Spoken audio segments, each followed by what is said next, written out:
Welcome back to Neuroconversant Leadership, where we talk effective communication in the STEM workplace. I'm Jeremy Doran. I help engineers and other STEM professionals become great leaders. We have a fun guest with us today.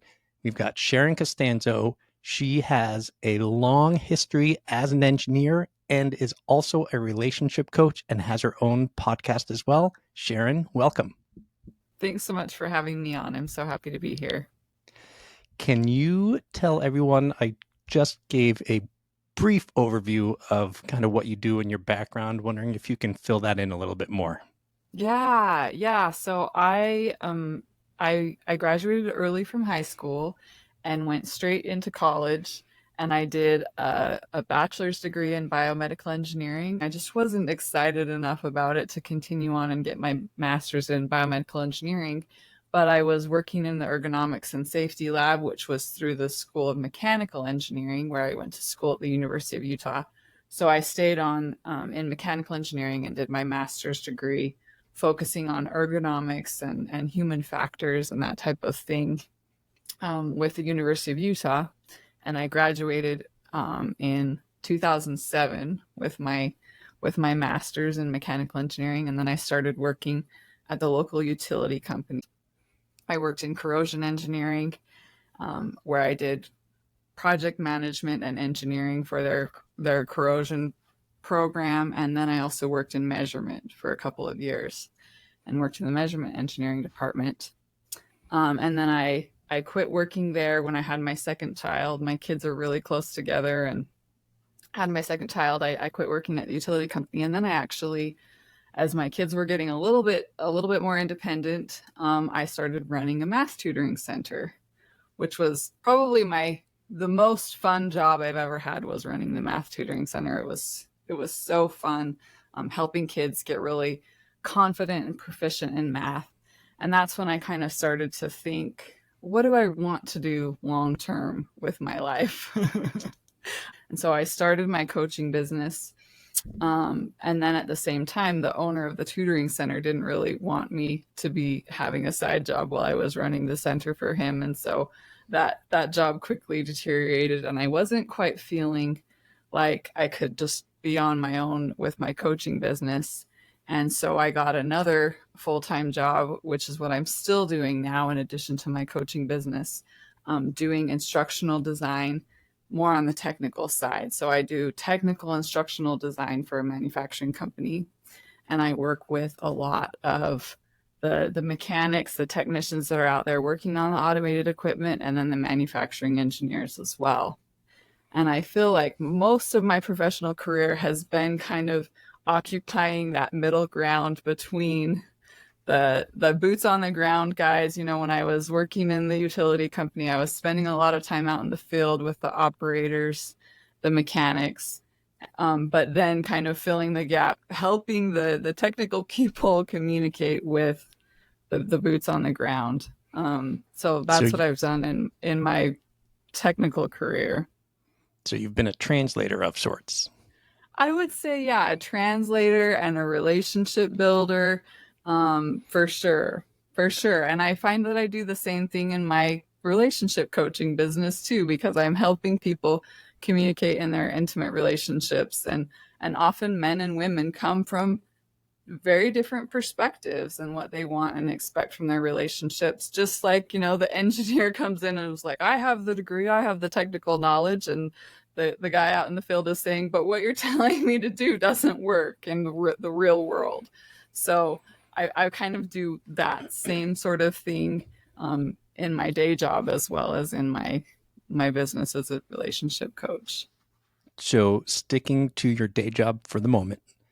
Yeah. What about it makes it difficult for the engineers and the people out in the field to communicate? And what is it about you that allows you to work well in both worlds? So I think what I see often with the engineers in particular is a lack of kind of openness and curiosity.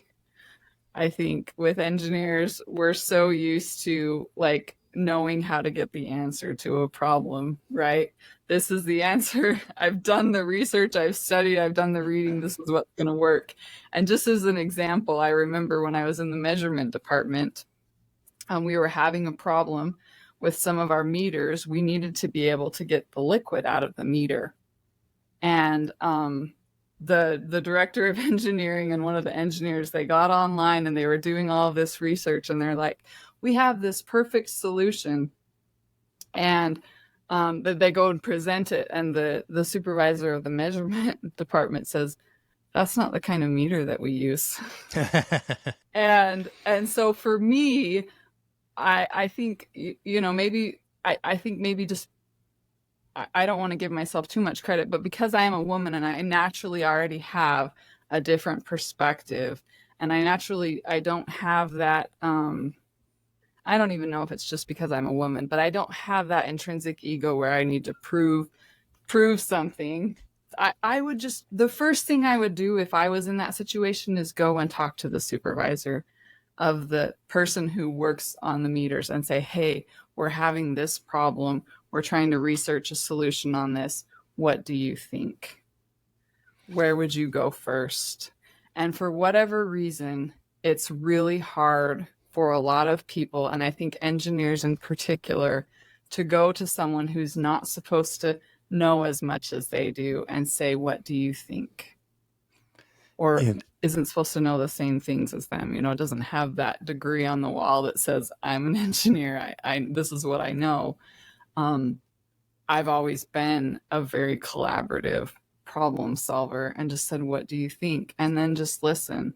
And what else? And what am I missing?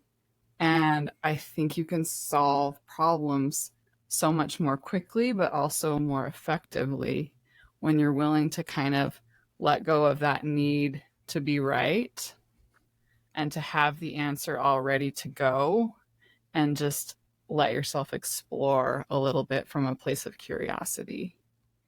there's so much in what you just said. It's such a difference between theoretical knowledge and practical knowledge, Yes, and that's a good the way of putting the it. willingness to go back and forth and see both points of view, I think, is a difficult one.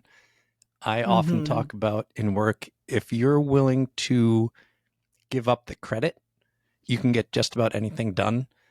And it's kind of the same things what you're talking about. If you don't have to be the one with the right answer, and the goal is just to get to the right answer, regardless of who gets credit for having come up with it, it makes things so much more effective. Yeah, and I was thinking about that too, about that kind of, when we talked about this before, the premise of this episode about that just strong desire to be right. And I think it's possible that what you see as the right answer might not be the best answer for the needs of the business, even, you know, if you're not considering the budget, or, engineers are also notorious for like over engineering things and making this really smart, sophisticated design. And that can be an amazing thing. And it can be way more than what the business really needs, what the goals of the business are for the moment as well. So that was just another thought that I had as I was kind of thinking through this. Yeah, it's a good one. I remember when I started, I was in the IT company, and one of the people who founded it was this brilliant engineer, and they started out doing solar panel power conversion, and then all of the government subsidies went away. So he just went into his garage for a weekend and figured out how to make a UPS, battery backup system for computers and data centers. And he way over engineered it. He made the most incredible UPS the world has ever seen. It was going to cost way more than anyone would pay for it and do a million things that no one really needed. He was able to go back and then refine it. But then when I started talking to people who are project managers, the project managers were so necessary because the engineers want to make the best and coolest thing. And the salespeople want something that they can sell. And the service people want something that can be serviced. And the manufacturing people want something that's easy to manufacture. And if each person's only looking at their own perspective, then it's going to be this basically a camel instead of a horse, and you're not going to get what you really Hmm. want. Yeah. Oh, for sure. Yeah, there's so many different different priorities and objectives that you have to consider when you're looking for any solution, whether it's in your personal relationships or your business relationships. So you said that engineers, on average, feel the need to be right more so than other people. Is did I hear that correctly? I would say yes, that's true. And I would say, at least the way I interpret it, is it's not so much an ego thing.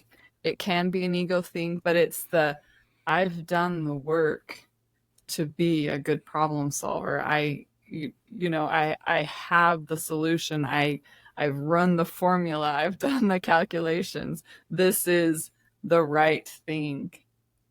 And I think what I would encourage people to consider who are in that mindset of being right is because I think the opposite of that, I think we get into this all or nothing thinking, like either I'm right or I'm wrong. Either it's about being right or it's about the relationship and just making sure everybody feels good about everything.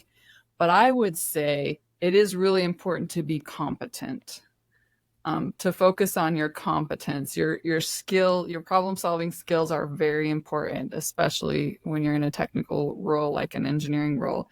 It is about being competent, but it's also about being what I call relational, considering your relationships with all of the decision makers. And one of the things that I remember, when I was working in the corrosion engineering department, like I said, I was wearing two hats. I was a project manager and also the engineer. And we had a big list of cathodic stations that needed to be updated and new ones to build so that we could maintain the integrity of our pipelines. And the most cathodic station projects they'd ever done in the previous years was maybe 15 or 20, and we had 32 that needed to be done that year. And they were like, there's no way that we can do 32 cathodic stations, and I got them all in that year.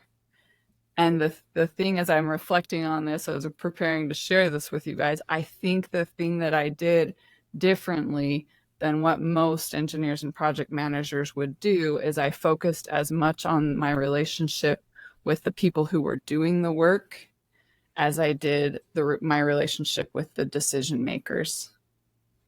I think that a lot of times we just try and, to be right, convince the decision makers that this is the right decision, and then get everything done from there. But we also need to consider those, the people who are putting everything together and putting it in.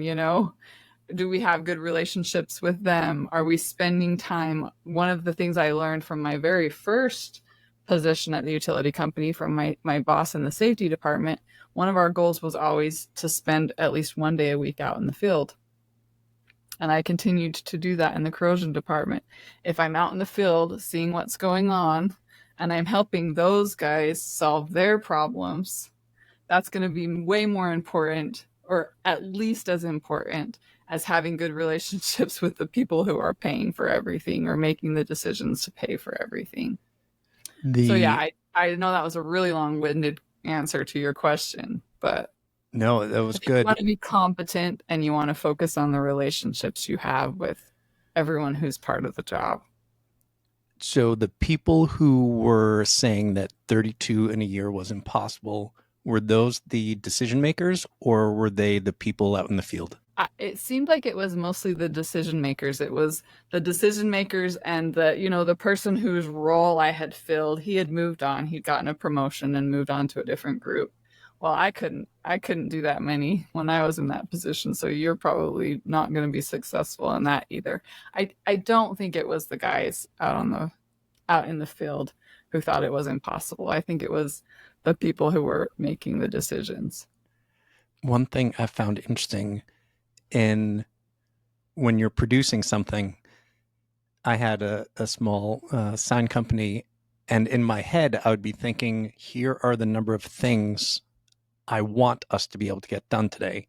And if I told them these are the things I want to get done, they would always say, I don't know, we're going to do our best, but that's a lot.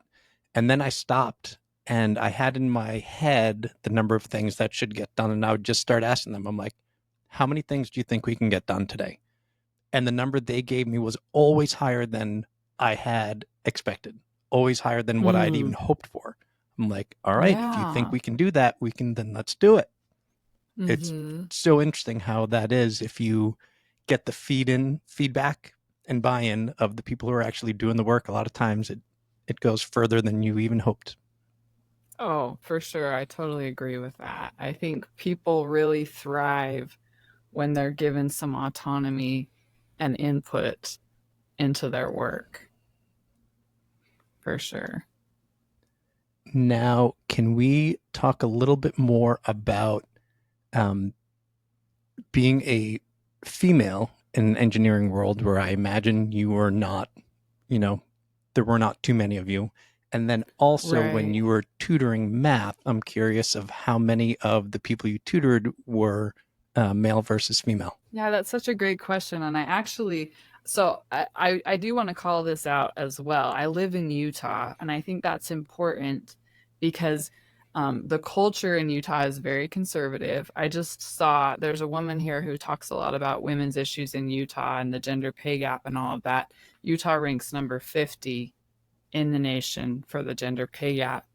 And she said also, this is Susan Madsen, she said also, there's a higher disparity in math scores between girls and boys in Utah than any other Wow. state in the nation. And she said it's obviously a cultural problem. It's not a genetic biological problem. It's the idea that we have here in our conservative state that, this is what boys do when they grow up and this is what girls do when they grow up. And it is around, just some of the research I've done, it's around 10 or 11 years old that if girls are exposed to this kind of messaging, they start to kind of shrink and not be as proactive. I think we're doing a lot in Utah and other states throughout the nation to counteract this, but it's definitely a trend here. And I I didn't grow up with that messaging. I grew up with a lot of counter messaging. My dad's an engineer and my mom's an accountant. I have an aunt that has a master's degree in electrical engineering.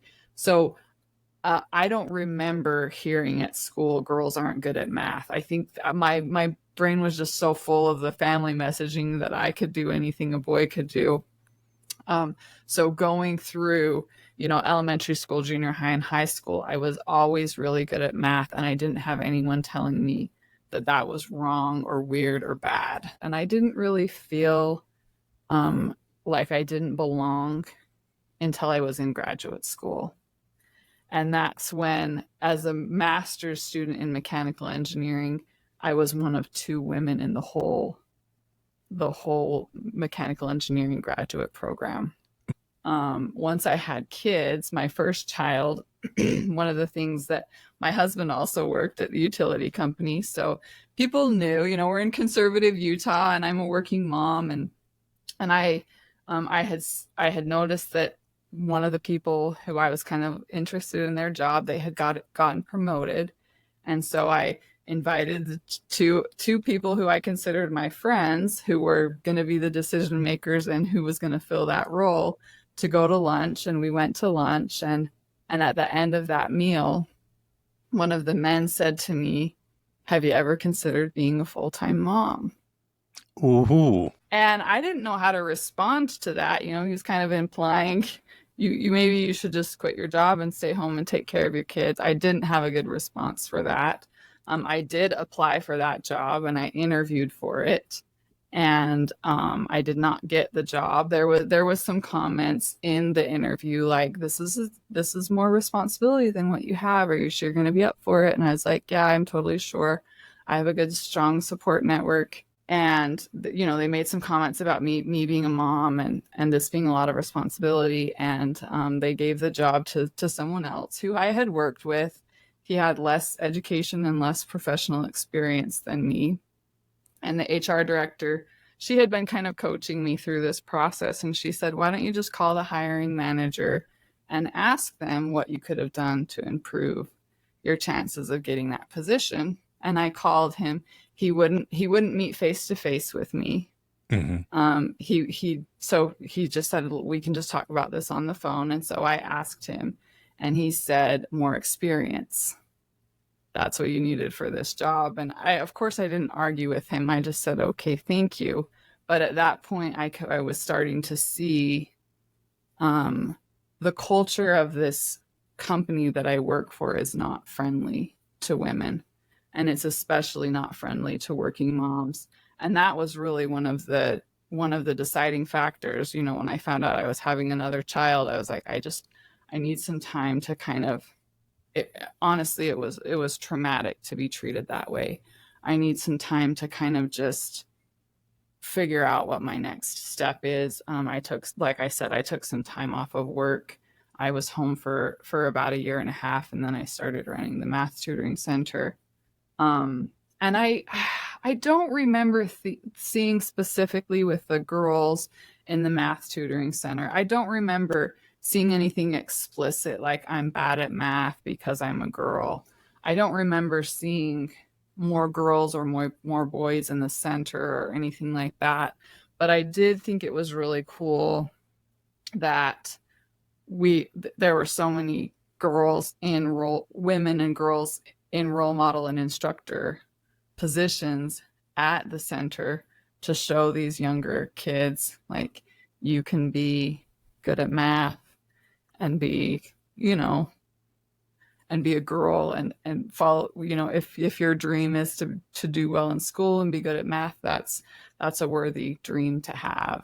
So that was really fulfilling and rewarding to me, and I think that is one of the most important things for young women and girls to have, is female role models showing them what's possible. And I'm so grateful that I had that. I was probably, beyond my generation that I had that.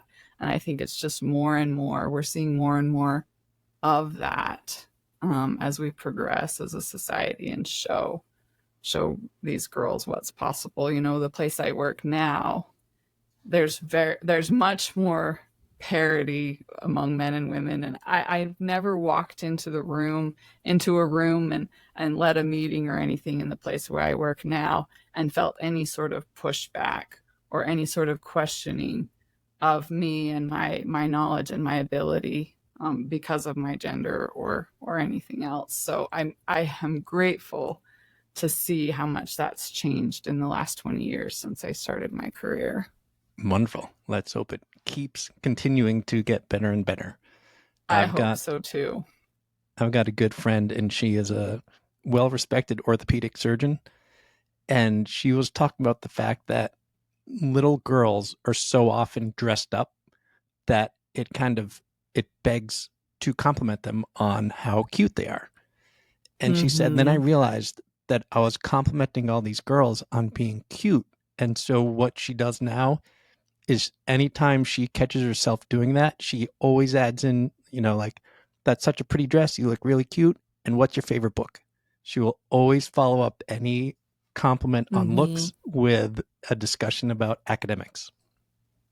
Yes. Yeah, I think it's so important for girls to get like positive messages about their their body, and what they can do with their body, and not just what it looks like, and what they can do with their brain. I love that little anecdote is so important. Now, jumping topics a little bit, is tell us all more about your coaching business. It's about relationships and communication within relationships, I assume. Yes. Yeah, I work with individuals and couples a lot around communication and navigating conflict specifically. So I work, like I said, I work individually and with couples. I love working with couples because I think it's so helpful to have both people in the room and see, just like we said, seeing both sides of the equation, so to speak, to use a math term, seeing both sides and helping these couples see how much alike they really are, and how much of the same goals that they share, even if they might look at it from a different strategy.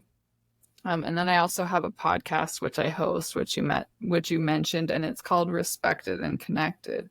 And it kind of goes along this same theme of challenging some of these norms that we have. You know, when you talk about gender in relationships, often, especially intimate relationships, there's kind of this idea that men need to feel respected and feel important and to have their egos kind of propped up, and women just need all the warm fuzzy feelings and all of that. And I think that that is changing a lot as women are more independent.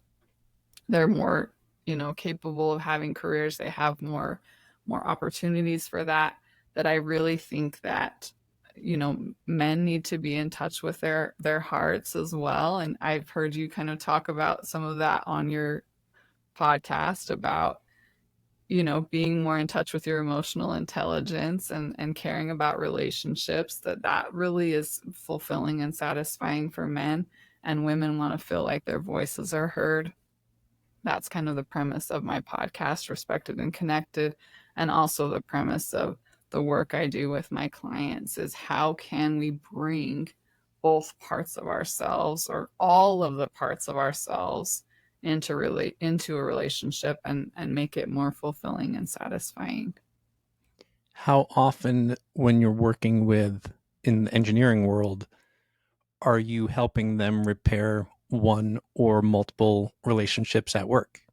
Oh, yeah, I think like so when I'm in my day job, how often am I helping them repair? Yeah. Is that what you're saying? Oh yeah, definitely. I think people people joke that I'm like the trainer and the therapist of like, okay, I can understand that you're really upset about this. And also, let's look at the bigger perspective. Or I do spend quite a bit of time, you know, listening to people, kind of hearing their perspective, and then offering them kind of a way forward in the relationship. I do get to do quite a bit of that, and it's rewarding and fulfilling to kind of help fill in that gap at work as well. You just triggered something that always surprises me is every once in a while, someone will have said something at work, and a couple weeks later, I'll reference that thing that they had said at one point, or we'll have a solution or whatever it is. And they're like, wow, you really listened.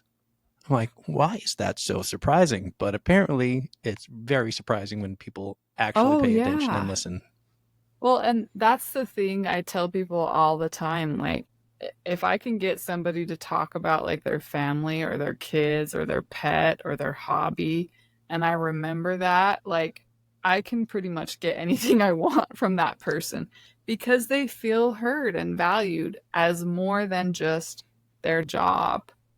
And I'm fortunate. I don't know where I got this from, but I do have a good memory for that kind of thing. So I can say, I know that Braden loves to travel. So every time I see him, I say, when's your next trip? And that, that just automatically lights him up. Or, I know that Thomas has his kids play soccer. So how are your kids doing in soccer? Those types of things are so important in building relationships and getting work done, even though the work has nothing to do with that. It just makes people feel so much more engaged and valued when you see them as a whole person and not just what they're able to do in their job. I think the kind of the pinnacle of this is giving compliments. So I always talk about the power of specific compliments because a lot of people will Mm, just say something like, great job. And yeah. that it it's kind of flat. But if you can build in the specifics, great job. I know that this part was particularly challenging so that you show that you actually were paying attention. And then if you can also add in something that you learned about their personal life, like I wonder if coaching soccer helped you to, resolve this. That makes people feel like $1 million. So if you can Oh, incorporate all yeah. that, it goes so far. Yeah. And it really is simple. Yeah, and especially after you get some practice with it, it comes pretty naturally, and you see how much more effective and productive you can be when you have those relationship bank deposits, so to speak. It makes a Yep. huge difference. Yeah, because the next time you need help, guess what? They're going to help. Yeah, exactly. Well, Yep. Sharon, unfortunately, we need to start wrapping this up because we only have so much time. So first, can you share with us how people can find out more about you and or reach out?